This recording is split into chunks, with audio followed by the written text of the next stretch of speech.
सबैजना नमस्कार। अब सामाजिक सञ्जालभरि माता झाँक्रीको यति त्यो निस्किनु भएको छ होइन। अब कतिपयले मलाई चेक पनि गर्नुहुन्छ, कतिपयले अब घमण्ड लाग्ला म जस्तो ठुलो कोही होइन भन्ने कतिपयलाई घमण्ड लाग्ला।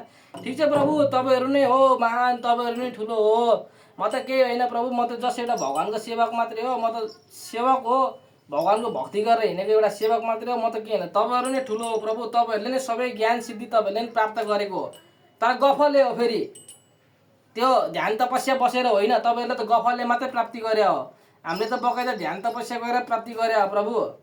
यति कुरो विचार पुर्याउनु होला हजुरहरूले। अब कतिपयलाई लाग्ला के कता के भन्ने लाग्ला, अब तपाईँहरूको त लाग्नु तपाईँहरूको स्वाभाविक हो। अब सबैको चित्त बुझाउन सकिँदैन पनि, सबैलाई खुसी बनाउन सकिँदैन पनि, र मैले खुसी बनाउने भनेको आफ्नो धर्म साँची राखेर धर्म हो, र मेरो थान मन्दिरमा आएको भक्तजनलाई हो मैले खुसी बनाउनु। अरूलाई मैले खुसी बनाउनु छैन, आवश्यकता पनि पर्दैन। किनभने कसैलाई लुट्या पनि छैन, कसैलाई ठग्या पनि छैन, कसैको 2 पैसाको लोभमा आएर केही कुरो गरे पनि छैन। त्यही भएर मलाई कसैप्रति कुनै आक्रोश पनि पोख्नु छैन, कुनै कसैलाई धम्काउनु पनि छैन। किनभने म आफ्नो कर्म गरेर हिँडेको छु, म आफ्नो सही सत्य बाटोमा हिँडेको छु। कसैले मलाई कुनै के वचन लगाउनु पनि पर्दैन, केही कसैले भन्नु पनि पर्दैन, र कसैले कुनै पनि कुरो सिकाउनु पनि पर्दैन। जे छ मेरो आफ्नो गुरुदेवले सिकाउने हो, जे छ मेरो थान मन्दिरमा छ, अरू त्यो बाहेक मलाई केहीसँग रिलेटिभ पनि छैन होइन। त्यही भएर कतिपयलाई लाग्ला ए धेरै कराउँछ, धेरै बोलो, यसले मेरो बेइज्जत गरौँ भन्ला।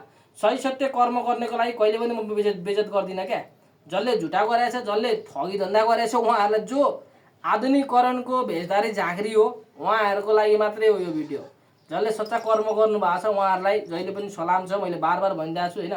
कसैलाई म यो भन्नुहुन्छ झाँक्री भने अब ठिक छ, तपाईँहरू नै ठुलो, तपाईँहरू नै अब के भन्ने होइन, धेरै नभनौँ। अब तपाईँहरू नै ठुलो, म त केही पनि, हामी त जस एउटा साधक हो, जस एउटा सेवक हो है, हामी त केही होइन, हामी पनि मनुष्य नै हो है। त्यही भएर मलाई ठुलो बन्नु पनि छैन, ठुलो हुनु पनि छैन। जस्ट मेरो थान मन्दिरमा आएको भक्तजनको उद्धार गर्नु छ र सदैव खुसियाली भएर बस्नु छ, कसैलाई केही भन्नु पनि छैन। र झुटा कर्म गर्नेको लागि चाहिँ कालै भएर पनि निस्किन्छु, यति कुरो विचार पुर्याउनु होला। झुटा कर्म गर्नेलाई मेरो 3टा मात्रै प्रश्न हुनेछ। त्यो 3टा प्रश्नमा तपाईँहरू उत्तीर्ण हुनुभयो भने तपाईँहरू असली झाँक्रीको वाला हुनुहुन्छ। 3टा प्रश्नमा फेल हुनुभयो भने तपाईँहरू झाँक्री नै होइन, यति कुरो विचार पुर्याउनु होला। किनभने आउनु होला, चेकजाँच गर्नु छ भने चेकजाँच गरौँ। मैले बारम्बार भनिरहेको छु होइन, कसैलाई चेक गर्नु छ भने आउनु होला, वेलकम छ, चेक गर्न म तयार छु। जहाँ भन्नुहुन्छ त्यहीँ आउन पनि तयार छु हौ। त्यति सजिलो डरा यो रुद्राक्षको माला त्यति सजिलो लगाएको छैन क्या। तपाईँहरू जस्तो त झुटा गरेर हिँडेको छैन क्या प्रभु। त्यही भएर विचार पुर्याउनु होला। हस्, धन्यवाद।